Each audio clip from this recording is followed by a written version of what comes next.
स्वागत है आप सभी का न्यूज लाइन में और मैं हूं आपके साथ विपनेश माथुर। न्यूज लाइन में आज हम बात करेंगे आम आदमी पार्टी की। आपकी अंदरूनी कलह की वजह से हालात ये हो गए हैं कि पार्टी के फाउंडर मेंबर एक के बाद एक पार्टी का साथ छोड़कर जाने लगे हैं। पार्टी में सिर्फ केजरीवाल की ही चल रही है। जो भी केजरीवाल का विरोध कर रहा है उसे पार्टी से बाहर किया जा रहा है। आपके हालात के बाद तो यही लग रहा है कि इस पार्टी का हाल भी जनता पार्टी जैसा होने वाला है।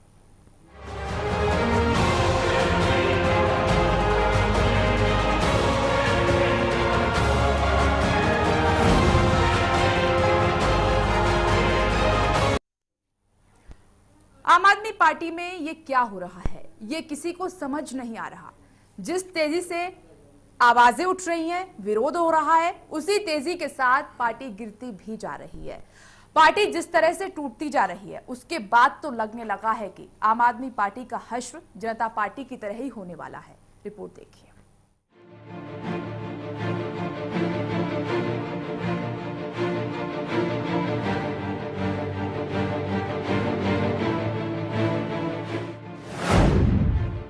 आप में अंदरूनी कलह,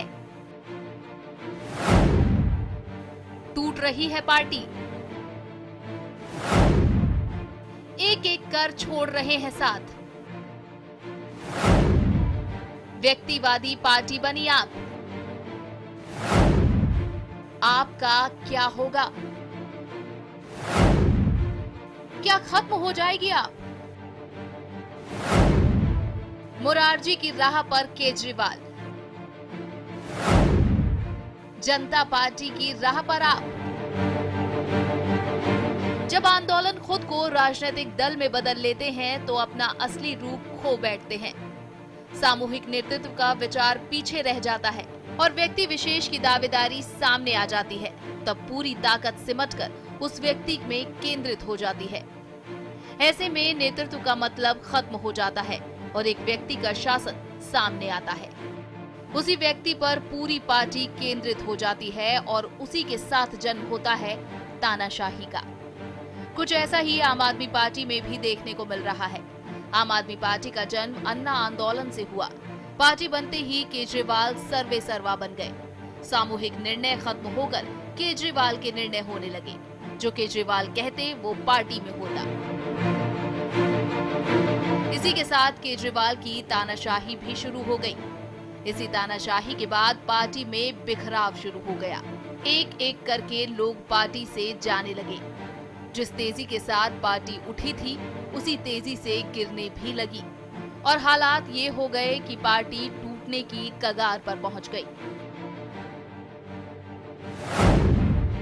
क्या जनता पार्टी की राह पर चल रही है आप?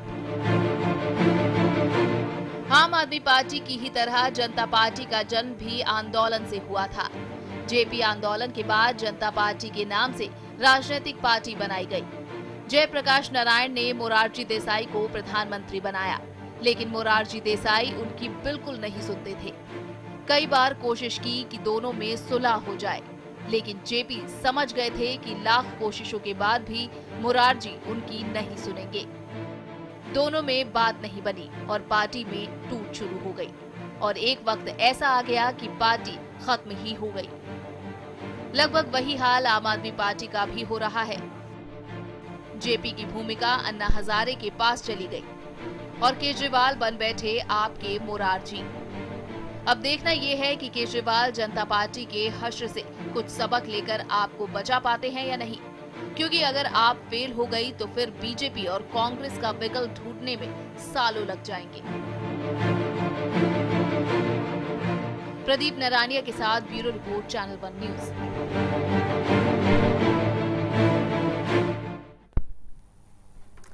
आम आदमी पार्टी में जिस तरीके के हालात बने हुए हैं और जिस तरीके से कलह लगातार बढ़ती जा रही है, खासकर जो फाउंडर मेंबर हैं आम आदमी पार्टी के, वो साथ छोड़ते चले जा रहे हैं। अरविंद केजरीवाल के साथ उनकी बन नहीं रही। अगर कोई अपनी समस्या उठाता है तो उसके साथ हश्र क्या होता है, जीता जागता उदाहरण है आप लोगों के सामने। क्योंकि योगेंद्र यादव और प्रशांत भूषण के साथ क्या हुआ, ये बात दोहराने वाली बात नहीं है, क्योंकि पीएससी से उन्हें अलग कर दिया गया। अब सवाल ये उठ रहा है कि क्या आम आदमी पार्टी जनता पार्टी की राह पर चल रही है, जनता दल की राह पर चल रही है? तमाम तरह के सवाल खड़े हो रहे हैं, क्योंकि सवाल अरविंद केजरीवाल की हिटलरशाही पर भी खड़े हो रहे हैं। क्या व्यक्तिवादी पार्टी आम आदमी पार्टी बनती जा रही है? तो ऐसे ही सवालों का जवाब आज की चर्चा में हम लेंगे। खास मेहमान हमारे साथ बने हुए हैं। आम आदमी पार्टी के नेता मुकेश आनंद जी मौजूद हैं, कांग्रेस से हमारे साथ अनुज यात्री जी मौजूद हैं और साथ ही हमारे राजनीतिक संपादक मनोज वर्मा हमारे साथ मौजूद हैं। आप सभी का बहुत बहुत स्वागत है इस खास चर्चा में। पहला सवाल मुकेश जी आपसे है मेरा कि ये जो आम आदमी पार्टी में चल रहा है, काफी दिन हो गए हैं, अब तो अरविंद केजरीवाल भी वापस आ चुके हैं, कलह लगातार बढ़ती जा रही है, एक के बाद एक आपके जो नेता हैं, विधायक हैं, वो आवाज बुलंद कर रहे हैं, सुनी नहीं जा रही है उनकी। आखिर ये सब क्या हो रहा है? क्या जनता दल की राह पर आम आदमी पार्टी चल रही है? देखिए, अभी तक जो भारत में राजनीति होती थी उसमें ये होती थी कि एक आदमी ने कह दिया, बाकी सब चुपचाप बैठ गए। आपने देखा पीएससी की भी मीटिंग में 11-8 का पहली बार ये मत विभाजन हुआ और इससे तय हुआ कि वो बाहर जाएंगे या नहीं जाएंगे। तो ऐसा अपने आप में ये बहुत आश्चर्यजनक है और मतभेद तो होते रहते हैं, मतभेद होने भी चाहिए पार्टी में।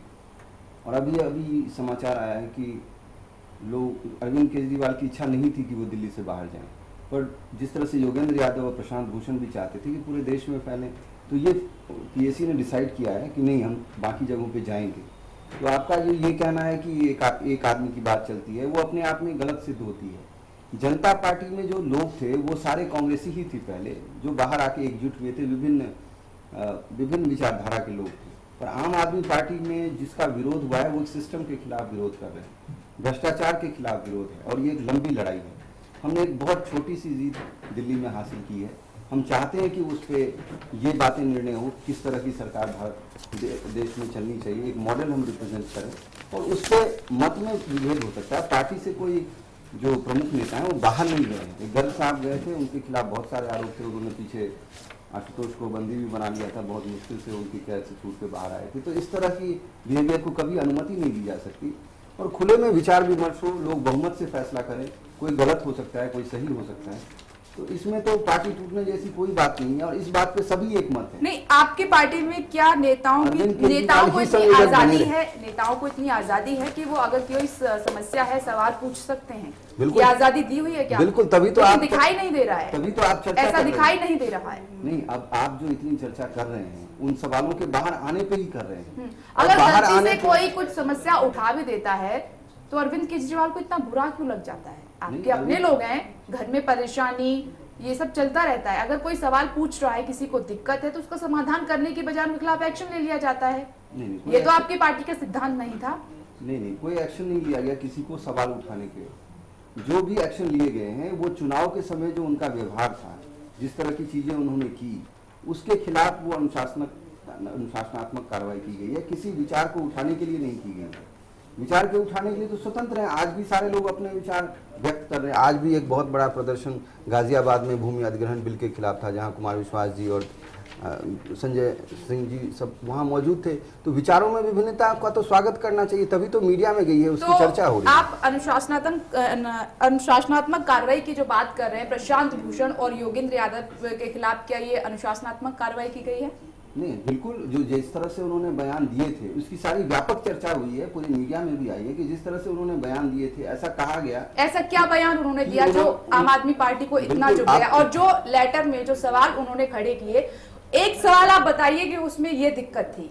नहीं, उन्होंने ऐसे कौन से सवाल पूछ लिए जो उनको इतनी बड़ी सजा दी थी? उनके पीएससी से बाहर कर दिया गया, आरोप थे। अब उनको पार्टी से बाहर निकालने की चर्चा चल रही है। कोई चर्चा नहीं है, उनको कुछ और जिम्मेवारी देने की चर्चा चल रही है। नहीं, एक सवाल कि ये सवाल उन्होंने गलत पूछ लिया, ये अपने दायरे से बाहर जाकर पूछ लिया उन्होंने। और ये फाउंडर मेंबर हैं आपकी पार्टी के? बिल्कुल फाउंडर मेंबर हैं, लेकिन उनके खिलाफ आरोप ये था कि वो नहीं चाहते थे कि दिल्ली में पार्टी जीते और पार्टी के विरोध में उन्होंने कुछ बयान दिए। ये उनके खिलाफ पहला आरोप था, जिसके बारे में सबूत पेश किए गए। उसके बाद पीएससी में वोटिंग हुई, ये बात सबको मालूम है। और वहाँ पे इस बात पे सब एक मत थे कि अरविंद केजरीवाल के खिलाफ किसी को कोई शिकायत नहीं है। पीएससी से जाने के लिए वे स्वयं भी तैयार थे, लेकिन लोकतांत्रिक प्रक्रिया अपनाई गई ताकि ऐसा ना लगे कि एक व्यक्ति के इशारे पर ये सारा काम हो रहा है। तो ये बिल्कुल लोकतांत्रिक प्रक्रिया है। कुछ सही हो सकता है, कोई उससे सहमत और असहमत हो सकते हैं, लेकिन एक नतीजा तो निकालना पड़ेगा। अगर ज़्यादातर लोग आपके खिलाफ हैं तो उन्होंने स्वीकार किया कि हम एक साइड हो जाते हैं, आप अपना निर्णय लीजिए। और उनकी जो मांगे थी पूरे देश में इसको जाना चाहिए, उसको स्वीकार किया गया। लोग जा रहे हैं, संगठनात्मक स्तर पे कार्रवाई हो रही है, उसके लिए तो कोई विरोध नहीं है। ठीक है मनोज जी, कहीं ऐसा तो नहीं है कि आम आदमी पार्टी में अलग अलग विचारधारा रखने वाले लोग हैं? समाजवादी विचारधारा से योगेंद्र यादव आते हैं, एनजीओ विचारधारा से केजरीवाल आते हैं, तमाम जितने भी नेता जुड़े हैं उनकी अलग अलग विचारधाराएं रही हैं, जैसा कि जनता दल में देखने को मिला था। क्या इसी वजह से ये समस्या विचारधारा क्या होती है? देखिए एनजीओ बैकग्राउंड से रहे हैं, इसमें हंसने वाली कोई बात नहीं है मुकेश। अक्सर आप गंभीर बातों को हंसकर टाल जाते हैं, ये भी अच्छा नहीं लगता है। नहीं, ये टर्म मुझे समझ नहीं। जी मनोज जी। देखिए ऐसा है कि समय समय पर भारतीय राजनीति में प्रयोग होते रहते हैं। जनता पार्टी का जिक्र आपने किया, जनता पार्टी बनी थी, वो कांग्रेस के विकल्प के रूप में भी देश में बनी थी पार्टी, और विभिन्न विचारधाराओं को लोग उसमें एक मंच पर आए थे। उसके टूटने की वजह दोहरी सदस्यता थी कि भाई जो जनसंघ से लोग उस पार्टी जनता पार्टी में शामिल हुए थे और मिलकर सरकार उन्होंने बनाई थी, दोहरी सदस्यता की आरएसएस के साथ वो लोग संबंध अपना रखेंगे या जनता पार्टी में शामिल रहेंगे, मुख्य रूप से विषय वो था, वो वैचारिक विषय था जिस पे जनता पार्टी टूटी। कि मेरा मानना यह है किसी भी पार्टी का विभाजन या किसी भी पार्टी में जो विवाद खड़े होते हैं वो उसके नीतिगत विचारधारा और जो सिद्धांत होते हैं उसको लेके खड़े होते हैं, फंड को लेके खड़े होते हैं और महत्वाकांक्षा को लेके खड़े होते हैं। मतलब महत्वाकांक्षा तात्पर्य मेरा किसी व्यक्ति या नेता की महत्वाकांक्षा अपनी अपनी होती है।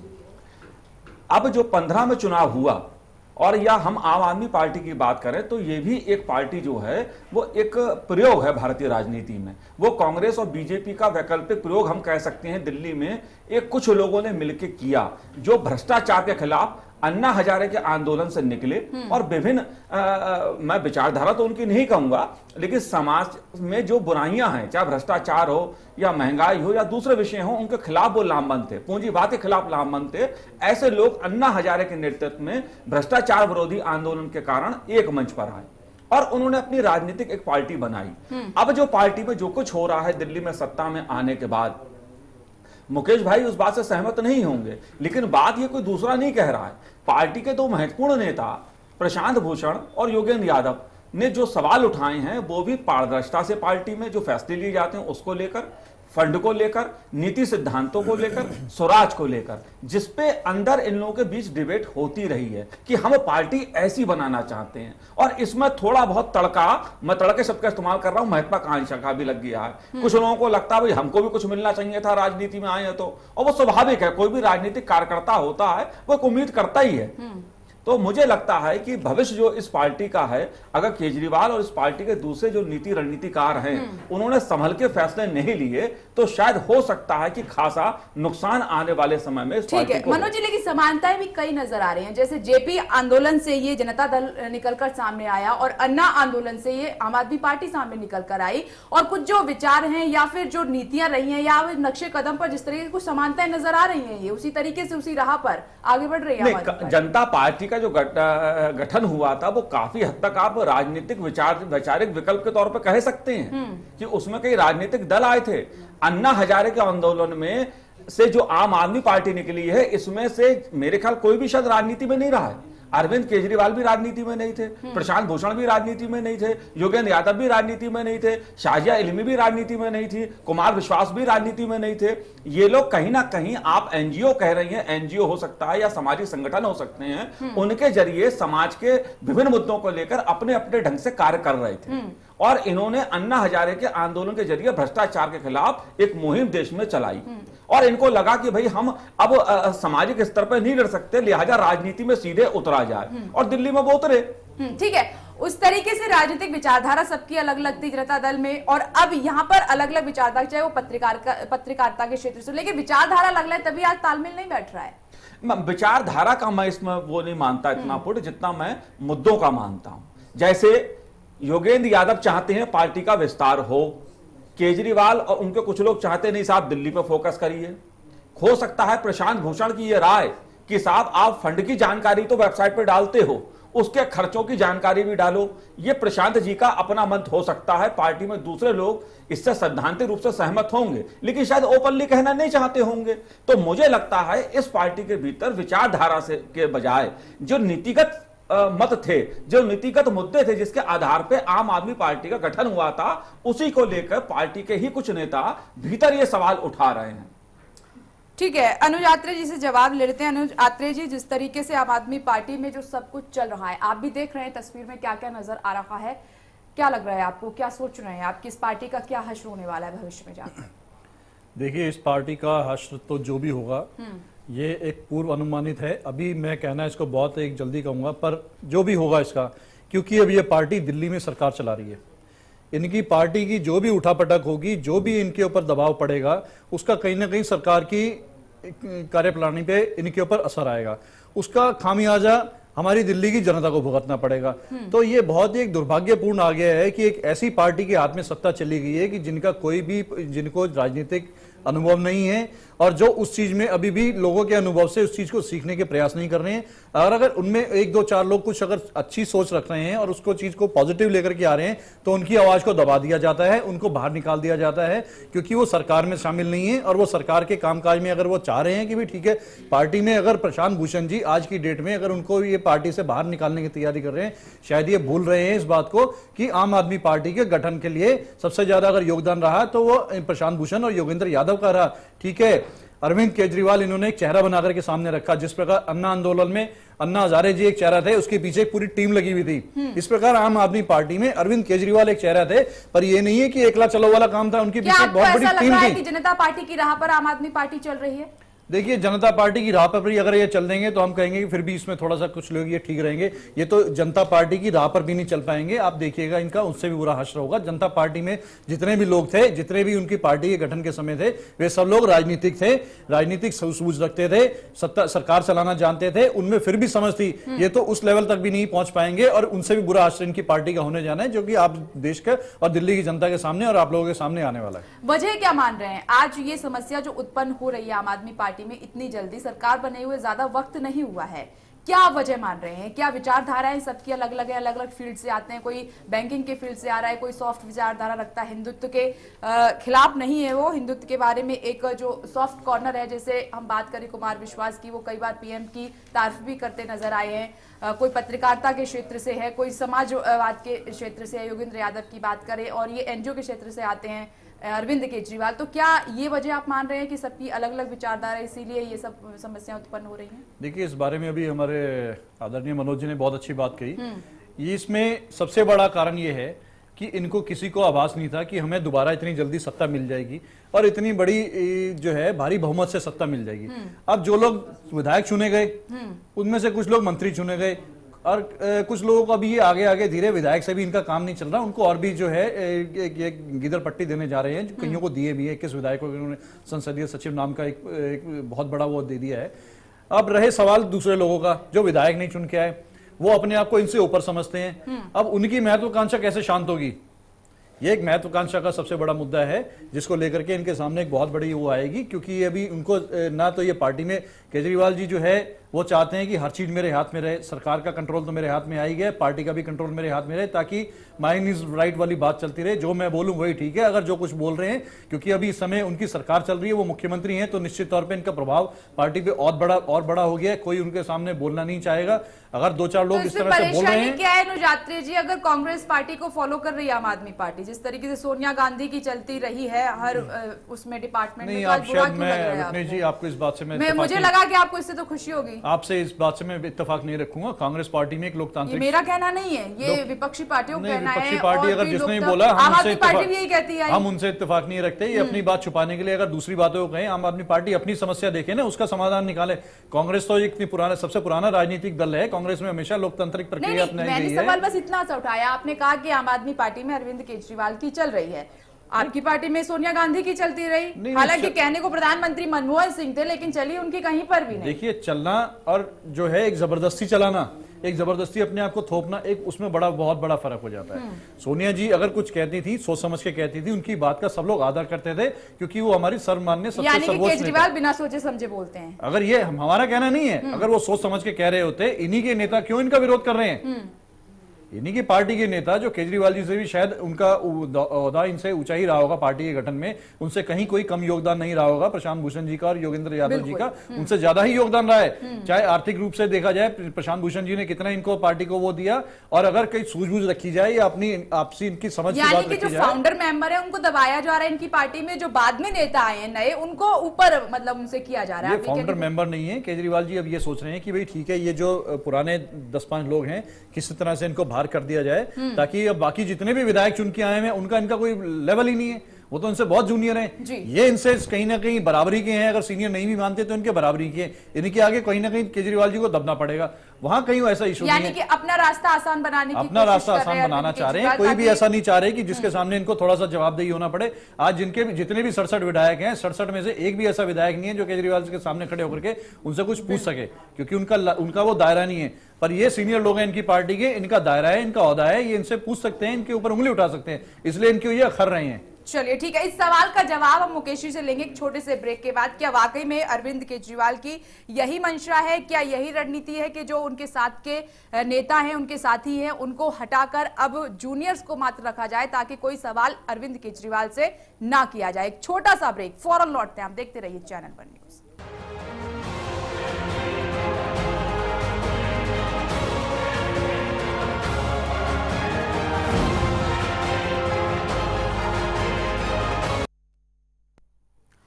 आज हम चर्चा कर रहे हैं कि आम आदमी पार्टी का अब क्या होगा, क्योंकि जिस तरीके के संकेत मिल रहे हैं वो भविष्य के लिए आम आदमी पार्टी के लिए ठीक नहीं है।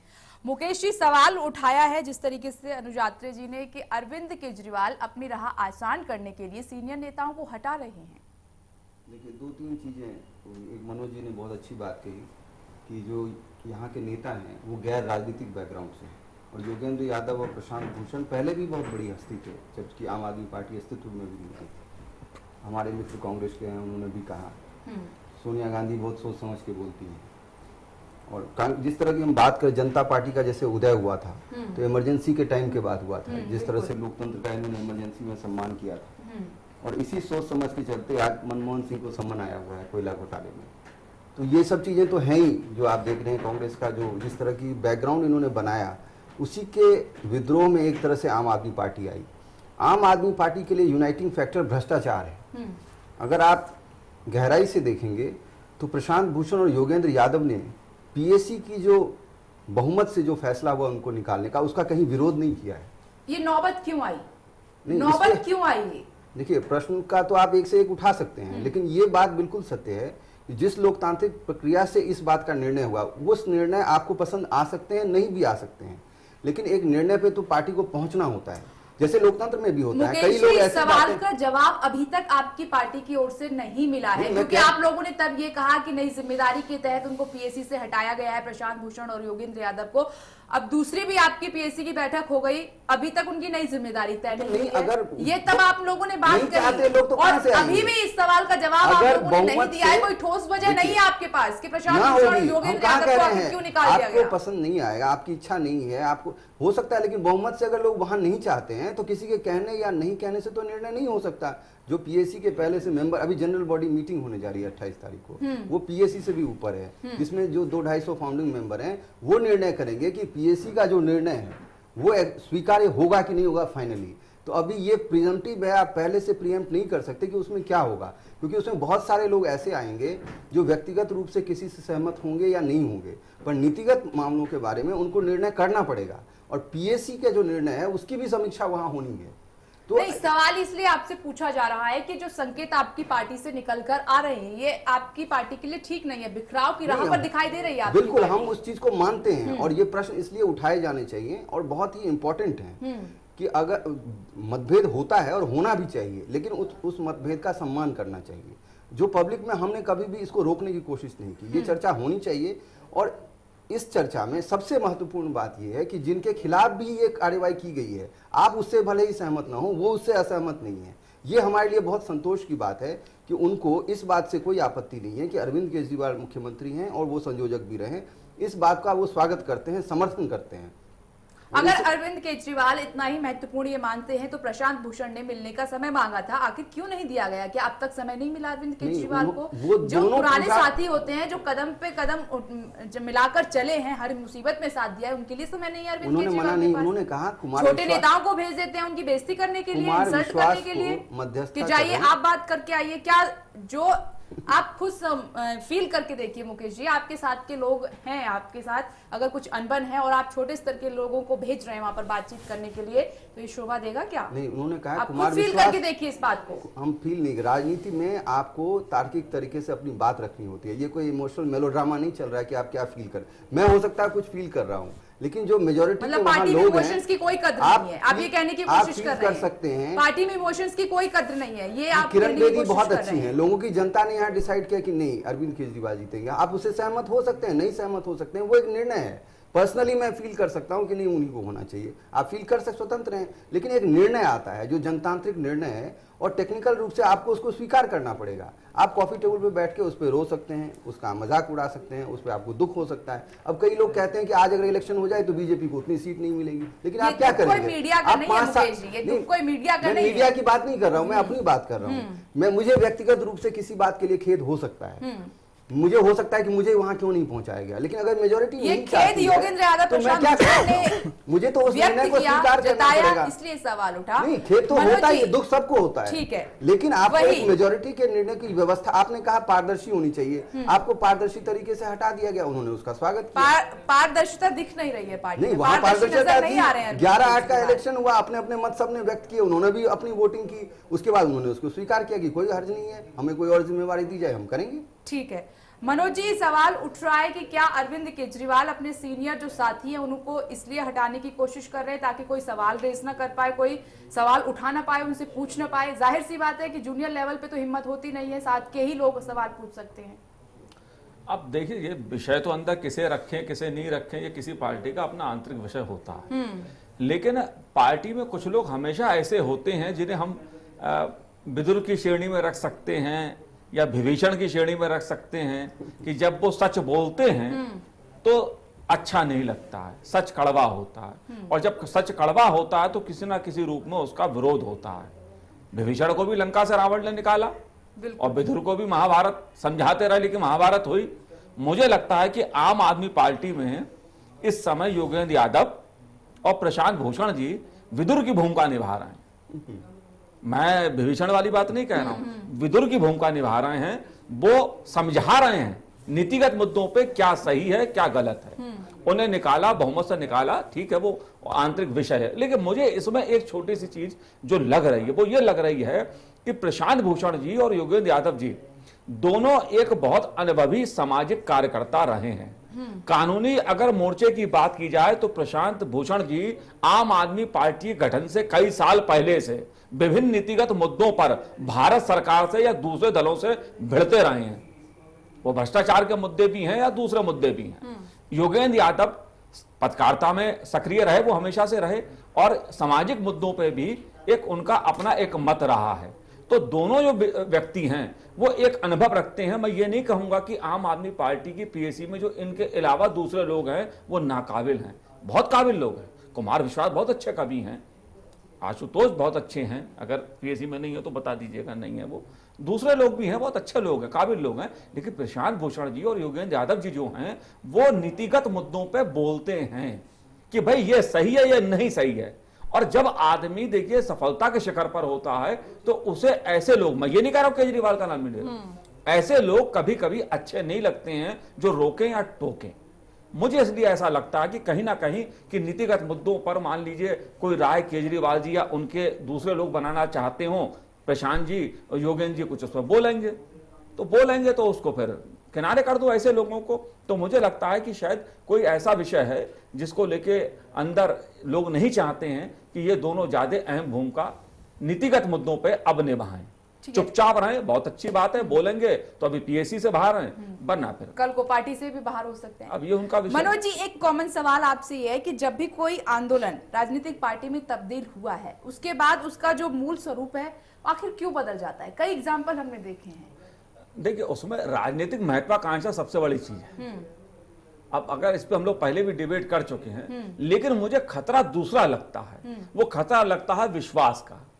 कांग्रेस के 10 साल के शासन से उकताई जनता ने जिस प्रकार से भर के वोट पहले नरेंद्र मोदी को और दिल्ली में केजरीवाल जी को दिए, वो दरअसल विश्वास का वोट था। वो उस विश्वास का वोट है कि भाई ये दोनों दल कांग्रेस पार्टी को खूब कोसा करते थे भ्रष्टाचार पे, महंगाई पे, दूसरी नीतिगत मुद्दों पर। बीजेपी कहती थी हम कांग्रेस से अलग हैं, आम आदमी पार्टी कहती थी हम कांग्रेस और बीजेपी और सबसे अलग हैं। हम एक नया राजनीतिक कल्चर इस देश को देना चाहते हैं, हम एक नई राजनीति इस देश को देना चाहते हैं, और उसी राजनीति पे भरोसा करके, उसी केजरीवाल जी के विश्वास पे भरोसा करके दिल्ली की जनता ने कांग्रेस पार्टी का दिल्ली से सूफड़ा साफ किया, बीजेपी को 3 तक पहुंचाया और केजरीवाल को एक ऐतिहासिक वर्डिक्ट दिया जो इससे पहले राजनीतिक इतिहास में किसी को नहीं मिला। मुझे यह लगता है कि देखिए पार्टी आएंगी, राजनीति चलेगी और बनेंगी, प्रयोग होते रहेंगे, कोई बनेगा कोई नहीं बनेगा, लेकिन अगर लोगों का विश्वास टूटता है वो सबसे खतरनाक संकेत होता है। अगर लोगों का विश्वास टूटेगा, वो चाहे नरेंद्र मोदी का कामकाज हो या कांग्रेस पार्टी का हो या अब अरविंद केजरीवाल जी का हो, लोगों ने केजरीवाल पर भरोसा किया। अगर मान लीजिए दूसरा जो हम कहें प्रशांत भूषण या योगेंद्र यादव को हम बात कहें या दूसरे लोगों को कहें, अगर वो इसी प्रकार सवाल उठाते रहे और इसी प्रकार के विवाद सामने आते रहे तो जनता ये मानने लगेगी कि जैसा हम बीजेपी या दूसरे दलों में देखते हैं उसी प्रकार का कल्चर हमें आम आदमी पार्टी से प्राप्त हो रहा है। तो निश्चित रूप से जनता का मोह भंग होगा। वो ना केजरीवाल जी के लिए अच्छा होगा, ना देश की राजनीति के लिए अच्छा होगा, ना दिल्ली के लिए अच्छा होगा। तो मुझे खतरा वो विश्वास का लग रहा है। जाहिर सी बात है, सवाल इसलिए भी उठ रहा है क्योंकि दिल्ली की जनता ने कांग्रेस और बीजेपी से एक अलग तस्वीर में आम आदमी पार्टी को देखा था, ईमानदारी के रूप में, जिस तरीके से पारदर्शिता के रूप में, विकास के रूप में कि आम आदमी पार्टी करेगी। लेकिन जिस तरीके से आम आदमी पार्टी अब बीजेपी और कांग्रेस एक बात मैं कहना चाहता हूं, जो प्रशांत भूषण जी की चिट्ठी है, मैं उसमें और कुछ नहीं पढ़ूंगा। एक बात इसमें उन्होंने उठाई, देखिए जो कथनी करनी का अंतर वो दिखा रहे हैं कि भाई आप सत्ता में आने से पहले आरटीआई के तहत आप बीजेपी कांग्रेस से सूचना का अधिकार या जानकारी का अधिकार चाहते थे। वो सवाल प्रशांत भूषण ने उठाया, भाई वो अधिकार आप क्यों लागू नहीं कर रहे हो? तो आप जो सत्ता में आने से पहले कहते हो और सत्ता में आने के बाद उसको जो क्रियान्वयन नहीं कर रहे हो, जो आप कथनी करनी में अंतर का संदेश दे रहे हो, प्रशांत भूषण, योगेंद्र यादव उसी मुद्दे पर सचेत कर रहे हैं केजरीवाल को। बिल्कुल। और अगर केजरीवाल जी शायद नहीं समझेंगे तो नुकसान हो सकता है किसी भी रूप में उठाना पड़े। बिल्कुल वही सवाल की पारदर्शिता, ईमानदारी और खुलापन लाएगी आम आदमी पार्टी दिल्ली में, दिल्ली सरकार, लेकिन ऐसा कुछ लग नहीं रहा है। वही बीजेपी और कांग्रेस के नक्शे कदम पर चलती आम आदमी पार्टी दिखाई दे रही है और लोग खुद को ठगा सा महसूस कर रहे हैं। अनुज आत्रे जी, जिस तरीके से आम आदमी पार्टी में फैसले लिए जा रहे हैं और लोग अगर कोई सवाल उठाते हैं तो उनको कैसे दरकिनार किया जा रहा है, क्या व्यक्तिवादी पार्टी में कन्वर्ट होती जा रही है आम आदमी पार्टी? नहीं, कन्वर्ट होने की बात कहने की आवश्यकता नहीं, ये निश्चित तौर पे व्यक्तिवादी पार्टी ही है आम आदमी पार्टी। और केजरीवाल जी इसको पूरा निश्चित करने में लगे हुए हैं कि अगर कहीं कोई कमजोरी रह रही है उनका उसमें एक अधिकार रहने में, तो उसको वो पूरा करने में एक इस एजेंडा की तरफ चल पड़े हैं। और आप आने वाले समय में देखिएगा, अब ये केवल 2-3 आदमी ही रह गए हैं जिससे उनको खतरा है, वरना सब उनसे ऐसे हैं कि जो उनके सामने बोल नहीं सकते, क्योंकि ये सीनियर मोस्ट आदमी हैं, इनका अपना प्रभाव है, इनका केजरीवाल के ऊपर भी प्रभाव है और केजरीवाल इनके सामने नहीं बोल सकते हैं, तो इनको ये अखर रहे हैं। और किसी न किसी तरह से केजरीवाल जी चाह रहे हैं कि इनको धीरे धीरे साइडलाइन कर दिया जाए। जैसा अभी बात चल रही थी कि कहीं से कहीं इनको और जिम्मेदारी दी जाएगी। अगर किसी आदमी को कोई बड़ी जिम्मेदारी दी जाती है तो उसको तौहीन नहीं करके निकाला जाता कि हम पहले आपको तौहीन करके बाहर धक्का देंगे, उसके बाद आपको कोई बड़ी जिम्मेदारी लेंगे। ऐसा कहीं कुछ होने नहीं वाला है, ये आपके सामने होगा। ये हम लोग सब समझदार हैं, आप लोग भी सब जानते हैं। और इससे बड़ी तौहीन क्या हो सकती है कि मीडिया में जिस तरीके से योगेंद्र यादव और प्रशांत भूषण के खिलाफ जो पत्र लेटर जारी किए गए, सारी बातें खोलकर रख दी, तमाम तरह के आरोप भी लगाए गए हैं। अब इनमें कितनी सच्चाई है ये तो आम आदमी पार्टी, उसी से आप अंदाजा लगा लीजिए ना। जो ये कह रहे हैं कि इनको और बड़ी जिम्मेदारी देंगे, किस प्रकार की बड़ी जिम्मेदारी मिलेगी? आप एक तरफ तो उनको जो है वोट से जो है जबरदस्ती बाहर कर रहे हैं और उनके खिलाफ इतना और होने जा रही है, उसमें शायद जिम्मेदारी मिल जाए। वो जिम्मेदारी इसलिए मिलने जा रही है, अगर दी जाएगी तो ये दबाव में दी जाएगी, क्योंकि अभी पीछे जो घटनाक्रम घटे गए हैं, जिस प्रकार से इनके अरविंद केजरीवाल के स्टिंग ऑपरेशन सामने आए हैं, इसके पीछे कहीं ना कहीं केजरीवाल घबरा गए हैं, क्योंकि इनको ये लग रहा है, क्योंकि ये एक केजरीवाल जी की सोच है और इनकी पार्टी का एक मूल मात्र एजेंडा रहा है कि स्टिंग ऑपरेशन करो, ब्लैकमेल करो, ब्लैकमेल की नीति पे चलो। कहीं ना कहीं ये उसमें खुद गिर गए हैं। अब ये उनको ये लग रहा है, जो कि जिस प्रकार से हमें खबरें आ रही हैं सुनने में, कि ये कहीं ना कहीं इस सब के पीछे ये जो घटनाक्रम घटे हैं, जितने भी इनके निकल के आए हैं, कहीं ना कहीं इनके पीछे इन दोनों का हाथ रहा है, और आगे भी इनके पास ऐसे कुछ मसाले हैं जिसमें अरविंद केजरीवाल एक्सपोज हो सके हैं, जनता के सामने बेनकाब हो सकते हैं। तो ये कहीं ना कहीं ये हो सकता है इसमें खुद ट्रैप हुए हैं, और इस ट्रैपिंग के आधार पर, इस दबाव में आकर के ये इनको कहीं ना कहीं अब लेने को मजबूर हुए हैं, और इसीलिए अब ये कंप्रोमाइज का रास्ता इन्होंने निकाला है, जो ये अभी घटा है।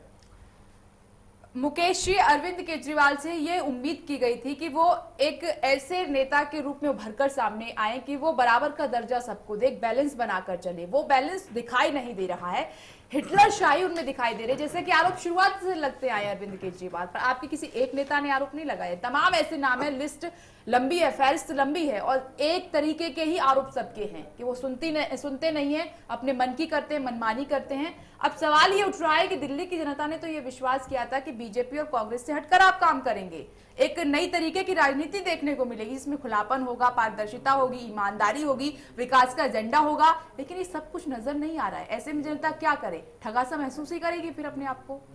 देखिए, आम आदमी पार्टी को जो मैंडेट मिला है वो उसकी घोषणा पत्र को लागू करने के लिए मिला है। वो इसलिए नहीं मिला कि योगेंद्र यादव क्या करते हैं और प्रशांत भूषण क्या करते हैं। तो अरविंद केजरीवाल की जो पहली प्राथमिकता है वो सरकार को सही रूप से सुचारू तरीके, क्योंकि मुद्दे बहुत सारे हैं, तो एक एक करके सारे मुद्दों को लेना चाहिए। पिछली बार यही गलती हुई कि जल्दीबाजी में सारे मुद्दों को लेने की कोशिश की गई। बिजली का, पानी का, वाईफाई पे काम चल रहा है, जो स्कूल खोलने का है, कॉलेज खोलने का है, क्योंकि हम चाहते थे कि ऐसी व्यवस्था यहाँ रखी जाए जो लोगों को हम दिखा सकें। सरकार के कामकाज पर किसी ने उंगली नहीं उठाई। उनके खिलाफ जो भी आरोप प्रत्यारोप हुए हैं वो उस समय हुए हैं जब इलेक्शंस चल रहे थे। उसके बाद की घटना के बारे में सारे कार्यों पे, सारे जगहों पे जो हमारे घोषणा पत्र हैं उसकी फाइलें पहुंचा दी गई हैं। हमारे मित्र कांग्रेस के हैं, बीजेपी के भी होंगे, बहुत सारे लोग होंगे, उनका ये अधिकार है कि हमें सचेत रखें, हमें इन घटनाओं के बारे में जानकारी देते रहें जहां हम ना गिरें। हम उनका धन्यवाद करते हैं। लेकिन जो सरकार का फोकस है, और सरकार पूरी तरह फोकस्ड है, इसलिए आप देखेंगे कि सरकार से कोई कंट्रोवर्सी नहीं आ रही। मंत्री अपना काम कर रहे हैं, जितने लोगों को जो जिम्मेवारी दी गई है। और अरविंद केजरीवाल, जहां पे इन लोगों का विरोध था कि आप देश में जाएं, उनका ये मत था कि हमने जो मैंडेट पाया है, जो लीडरशिप मिली है, वो इसलिए मिली है कि दिल्ली में हम काम करके दिखाएं। अगर जनता ने हमें दिया है तो वापस उसको देना चाहिए, और व्यक्तिगत आधार पे किसी की कोई महत्वाकांक्षा है वो आगे ना बढ़े, क्योंकि उस मैंडेट को एक लीडर होता है, उसकी अपनी एक टीम होती है जिसके साथ वो कंफर्टेबल होता है, वो उसको दिया जाना चाहिए। जैसे कप्तान को उसके खिलाड़ी वो दिए जाते हैं जिसको लेकर वो विजुअलाइज करता है कि इनको ये ड्यूटी दी जाएगी। पार्टी का मामला अलग है, इन दोनों को घालमेल करके देखना, थोड़ा सा कंफ्यूजन पैदा करना है। दिल्ली की सरकार अपना काम पूरी द्रुत गति से जनता के फायदे के लिए करती रहेगी, और उसमें कहीं भी, चाहे योगेंद्र यादव हो, प्रशांत भूषण हो, उसके बारे में उनका कोई मतभेद नहीं है। मतभेद के जो मुद्दे हैं वो ये हैं कि किन चीजों को पहले प्रायोरिटी में किया जाए या उनको बाद में रखा जाए। कई मुद्दे इतने जटिल हैं कि अगर उनको पहले ले लिया जाए तो शायद बाकी काम कभी हो भी नहीं पाएगा। जो होने वाले काम है अलग बात है, वो पहले किया जाए। नहीं, हम वो बात कर रहे हैं जो हमें करना है। लेकिन जो अभी आपकी पार्टी में दिख रहा है वो ये है कि जो अरविंद केजरीवाल की आलोचना कर रहे हैं या फिर अपनी आपत्ति दर्ज करा रहे हैं, आलोचक के रूप में जो नजर आ रहे हैं, उनको साइडलाइन करने की कोशिश। देखिए, जो आलोचक हैं, जो उनके मत से विभिन्नता रखते हैं, उनको अगर प्रायोरिटी दी गई तो ये जनता के साथ छलावा होगा, क्योंकि मैंडेट अरविंद केजरीवाल को मिला है, उनकी लेड सरकार को मिला है, और उसमें सब मिलजुल के फैसले मंत्रिमंडल में कर रहे हैं। क्यों नहीं की जिम्मेदारी कि अरविंद केजरीवाल जो चाहेंगे वही होगा, दूसरे को नहीं, ऐसा कुछ नहीं है। जिसकी लीडरशिप में है, आप सब अपनी बात बोल रहे हैं। जो अरविंद केजरीवाल को पसंद होगा वही दूसरों को पसंद आना चाहिए। ये पहले आप अपनी पार्टी की लाइन तय कर लेते हैं। या तो आप समझना नहीं चाह रहे, या आप जो समझा रहे हैं जनता वही समझ रही है। आप नहीं समझ पा रहे हैं, समझा रहे हैं वही। आपको मैं कह रहा हूँ, अरविंद केजरीवाल यही नजर आ रहा है आपकी पार्टी में कि अरविंद केजरीवाल ने बोल दिया कि ये सही है, आपको नजर आ रहा है, पार्टी कहेगी वही सही है। कोई ये नहीं कह सकता ये कहा है लोगों ने, उसके अपने व्यक्तिगत आप उसका आकलन कीजिए। लोग, उन्होंने कहा कि पार्टी दिल्ली से बाहर नहीं जाएगी, पीएसी ने डिसाइड किया कि नहीं जाएगी, तो जारी है पार्टी, सब जगह संगठन के काम हो रहे। अरविंद केजरीवाल ने मना किया था तो उन्होंने कहा कि मैं उसमें इन्वॉल्व नहीं होगा, जो लोग हैं, जो इस मत के हैं वो जाएं। तो जिस तरह से संजय सिंह और बाकी लोग बाहर कार्य कर रहे हैं संगठन के लिए, वो अपना सरकार पे कंसंट्रेट कर रहे हैं। तो बहुत सारे ऐसे मुद्दे हैं जिसपे उनकी जो इच्छा थी वो नहीं चली, लोगों की इच्छा, जो मेजोरिटी में थे उन लोगों की इच्छा चली। इस्तीफे की बात चली, योगेंद्र यादव, प्रशांत भूषण ने ये भी कहा कि पार्टी हमारी बातें मान ले, हम इस्तीफा दे देंगे खुशी खुशी। नहीं, उन्होंने ये नहीं कभी कहा कि आम आदमी पार्टी से इस्तीफा देंगे। उन्होंने ये कहा है कि हम पीएसी से बाहर, हमें कोई आपत्ति नहीं है, लेकिन काम सही तरीके से चलना चाहिए। और ये तो बहुत अच्छी बात है कि अरविंद के खिलाफ उनको व्यक्तिगत कोई महत्वाकांक्षा नहीं है, इसके लिए पार्टी भी उनका सम्मान करती है, सारे लोग सम्मान करते हैं। मतभेद हो सकता है लेकिन कोई हमारा शत्रु नहीं है, हमारे तो विपक्षी भी शत्रु नहीं है, उनका भी हम धन्यवाद करते हैं जिस तरह से वो गाइडेंस करते रहते हैं। हम वो टिपिकल किसी पार्टी की तरह नहीं बनना चाहते। बताइए भारत के इतिहास में कौन ऐसा कभी पास हुआ हो जो 11/8 से बिल्कुल सबके सामने वो पास हुआ, वो सारी चीजें बाहर आ रही हो और उसका स्वागत करते हैं, सारे खुले मन से बहस करते हैं। जी, आम आदमी पार्टी की तरह अभी तक कोई पार्टी नजर नहीं आई है। आम आदमी पार्टी की तरह चाहे कोई भी पार्टी रही हो, आम आदमी पार्टी में जो हो रहा है वो नया है, एक नया अनुभव है, शायद दिल्ली की जनता ने फील नहीं किया होगा। हर चीज नया ही होता है। आप जब उसको पुराने परिप्रेक्ष्य में देखने की कोशिश करते हैं, इतनी जल्दी हो जाएगा ये भी उम्मीद नहीं थी। नहीं, इतनी जल्दी हो जाएगा ये उम्मीद कितने अच्छे काम हुए हैं तो और होंगे, एक नया उसका भी आपको अनुभव लोगों को दे रहे हैं। शायद ये अनुभव को कभी देखिए जहन में आया भी नहीं होगा लोगों। हर आदमी का इस चीज को देखने का निराशावादी और आशावादी पक्ष होता है। अगर आप अच्छी चीजों को देखेंगे तो अच्छा लगेगा, जो बुरी चीजों को ही सिर्फ देखेंगे तो आपको बुरा लगेगा। केजरीवाल अपने नजरिए से दिखाने की कोशिश कर रहे हैं बिल्कुल, कि आप मेरे उनका अधिकार है, जैसे आपका अधिकार है। नजरिए से देखिए, जैसे आपका नजरिया नहीं हो सकता, मेरा ही जनता का नजरिया होगा। जैसे उन्होंने अभी तक संयोजक पद से इस्तीफा नहीं दिया, जो आपका नजरिया और मेरा नजरिया वो फाइनल नहीं है। हम अपनी बात व्यक्त कर रहे हैं, असली फैसला तो जनता करेगी। एक फैसला उन्होंने किया है, आगे भी हम जनता के पास जाएंगे। काम करें मुकेश जी, आप खुद बताइए क्या आपको अच्छा लगेगा कि आप कठपुतली बनकर काम करें? हम है ही नहीं कठपुतली, ना कोई कठपुतली है। बिल्कुल यही आप आपको अच्छा नहीं लगता कि आप कठपुतली रहे? कोई कठपुतली नहीं है, क्योंकि सब अपने विचारों को व्यक्त कर रहे हैं। और दूसरी बात, जितने भी आम आदमी पार्टी के ये लोग हैं ये बड़े प्रोफेशनल्स हैं। ऐसा नहीं है कि वो आम आदमी पार्टी के लिए काम नहीं करेंगे तो उनके पास कोई काम नहीं होगा, इसीलिए उनका कॉन्फिडेंस है कि वो खड़े होकर कह सकते हैं। योगेंद्र यादव ऐसा कांग्रेस और बीजेपी में संभव नहीं है कि सोनिया गांधी और मोदी के खिलाफ आप बोले और पार्टी में भी बने रहे। ये सिर्फ आम आदमी पार्टी ही कर सकती है, उनका सम्मान भी करती है। मनोज जी, क्या योगेंद्र यादव, प्रशांत भूषण जैसे लोग अब अरविंद केजरीवाल के लिए सिरदर्द बनते जा रहे हैं, इसीलिए शायद ये कोशिशें की जा रही है कि कैसे भी करके अब इस सिरदर्दी को दूर कर दीजिए, तभी जाकर कुछ होगा, फिर विकास के काम करेंगे? नहीं, देखिए ऐसा होता है, राजनीति विपक्ष में जब रहते हैं तो दूसरी होती है और सत्ता की राजनीति दूसरी होती है। सत्ता की राजनीति का चेहरा दूसरा होता है, विपक्ष की राजनीति का चेहरा दूसरा होता है। विपक्ष में हम जो चीज करते हैं वो बड़ी आदर्शवादी और सिद्धांतवादी हो सकती हैं, और जब सत्ता में आते हैं तो सत्ता की व्यवहारिकता जब पता लगती है और सत्ता की जो चुनौतियां होती हैं और महत्वाकांक्षा की जो चुनौतियां होती हैं कार्यकर्ताओं की या दूसरे नेताओं की, उसके आधार पर चीजें तय होती हैं। अब सिरदर्द बन रहे हैं नहीं बन रहे हैं ये कहना अभी मुश्किल है, और इस पे कोई टिप्पणी हमारा कहना भी ठीक, मेरा कहना भी उचित नहीं होगा इस पे कि वो सिरदर्द बन रहे हैं। लेकिन जो बात मैंने कही कि नीतिगत मुद्दों पर आम आदमी पार्टी में जितने बेहतर ढंग से, मैं ये नहीं कह रहा दूसरे लोग काबिल नहीं है, जितने बेहतर ढंग से प्रशांत भूषण और योगेंद्र यादव अपनी बात खुलेपन से रखते हैं, वो शायद कहीं ना कहीं मुझे लगता है कुछ लोग नहीं चाहते हैं कि इनको इतनी छूट दी जाए कि ये पार्टी की नीतियों को प्रभावित करें भविष्य में। अभी भविष्य में पार्टी और आगे बढ़नी है, पार्टी का संगठन बनना है राष्ट्रीय स्तर पे, कि संगठन का कौन वो होगा या अरविंद केजरीवाल ही देखेंगे, फिर उसका राज्यसभा का मामला आएगा कि राज्यसभा का क्या वो करना है, चुनाव होने हैं, यूपी में चुनाव होने हैं, वहां कौन लड़ेंगे नहीं लड़ेंगे, या वहां की कमान किसके हाथ में, बिहार में है तो वहां किसके हाथ में कमान रहेगी किसके नहीं रहेगी। देखिए इसमें कोई चीज बुरी नहीं होती है कि राजनीति में जो राजनीतिक कार्यकर्ता होते हैं या नेता होते हैं वो भागीदारी अपनी सत्ता में भी चाहते हैं और पार्टी में भी चाहते हैं। बिल्कुल जब हैं पार्टी में चाहेंगे, और जो बड़े नेता होते हैं जो पार्टी को बनाते हैं वो ये उम्मीद करते हैं कि भाई जिस प्रकार हमने संघर्ष के समय में एक साथ फैसले लिए थे और एक साथ हम साथ रहते थे, उसी प्रकार सत्ता में आने पर भी हमारा मान सम्मान रहे। यही एक बहुत महीन मैं कहूंगा घटनाक्रम होता है उस जगह का कि जहां पर जो पार्टी का नेतृत्व करता है उसको ये कोशिश करनी चाहिए कि पार्टी के दूसरे नेता उससे अलग ना हो फैसलों की प्रक्रिया से, उनके मन में ये ना है कि पार्टी एक व्यक्ति की बन रही है।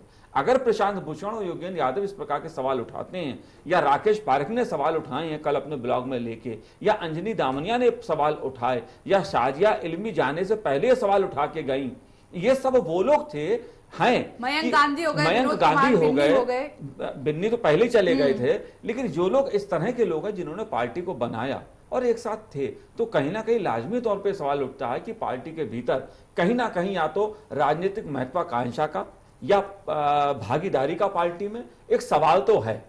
अब वो सवाल कितना किस तरह से सुलझाते हैं केजरीवाल जी, ये उनकी योग्यता क्षमता पर निर्भर क्या करता है। इन नेताओं को ये आभास तो नहीं हो गया कि अरविंद केजरीवाल ठीक उसी तरीके की भूमिका निभा रहे हैं जैसे आरजेडी में लालू जी हैं, जेडीयू में नीतीश कुमार हैं, समाजवादी पार्टी में मुलायम सिंह है, कि ये लोग नहीं रहे तो फिर पार्टी का कोई अस्तित्व नहीं रह जाएगा। जाहिर सी बात है कि वो भूमिका में है ये तीनों नेता। देखिए, अगर इसी तरीके से अरविंद मुझे ऐसा लगता है कि केजरीवाल जी ने देश की राजनीति को देखते ही अपने साथियों के साथ मिलकर आम आदमी पार्टी का निर्माण इसलिए किया कि भाई एक नई तरह की राजनीति हम दे सकें।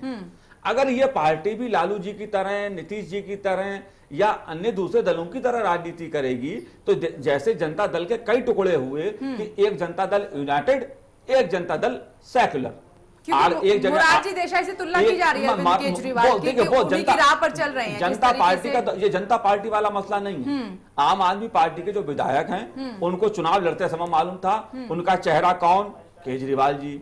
उनको मालूम था उनका चुनाव चिन्ह झाड़ू, उनका एजेंडा मालूम था। तो यहाँ पर कोई वैचारिक मतभेद अंदर नहीं है, यहाँ पर नीतिगत मतभेद हैं, यहाँ पर राजनीतिक भागीदारी का सवाल है, वो मुद्दे हैं। और उन मुद्दों पर मुझे लगता है कि पार्टियां इतनी जल्दी नहीं टूटती हैं। विधायकों का एक बहुत बड़ा वर्ग उनके साथ है, केजरीवाल के साथ है, मुझे नहीं लगता। लेकिन जो बात है, अगर मान लीजिए नहीं माने तो हो सकता है कि मैंने जैसा कहा जनता दल यूनाइटेड, जनता दल सेकुलर, कहीं समाजवादी पार्टी बन गई, कहीं आरजेडी बन गई, तो हो सकता है इस प्रकार से कुछ छोटे छोटे ग्रुप भविष्य में अगर चीजें नहीं सुलझी तो हो सकता है बन जाए। जैसे हमने देखा कि अभी पटेल नगर पर जो कार्यालय है आम आदमी पार्टी का, योगेंद्र यादव के समर्थन में जो बैनर लेके, जो पोस्टर लेके प्रदर्शन हुआ, उस पर क्या लिखा था, आम आदमी पार्टी यूनाइटेड। ये नारा था कि वो आम आदमी पार्टी को यूनाइटेड देखना चाहते हैं। लेकिन कुछ लोग दबे स्वर में कह रहे थे ये भविष्य का भी नाम हो सकता है। अब ये तय केजरीवाल जी और उनके लोगों को करना है कि क्या देश की जनता को, दिल्ली जनता को उसी प्रकार की परंपरागत राजनीति मिलेगी जो अविश्वास, आपसी कटुता, आपसी झगड़े, आपसी महत्वाकांक्षा पे चलती है, या एक नई राजनीति मिलेगी जिसमें कार्यकर्ताओं, आम कार्यकर्ताओं को और उन नेताओं को भागीदारी मिलेगी जिन्होंने पार्टी का निर्माण किया। चलिए, वक्त की कमी है, चर्चा को यही खत्म करना होगा। आप सभी का बहुत बहुत शुक्रिया चर्चा में शामिल होने के लिए। अब देखने वाली बात ये होगी कि आम आदमी पार्टी में जो कलह चल रही है कितनी जल्दी दूर होती है, और दिल्ली की जनता से जो वादे करके अरविंद केजरीवाल सत्ता में आए हैं उन वादों पर कब काम करना शुरू होगा। फिलहाल इतना ही। आप देखते रहिए चैनल 1 न्यूज।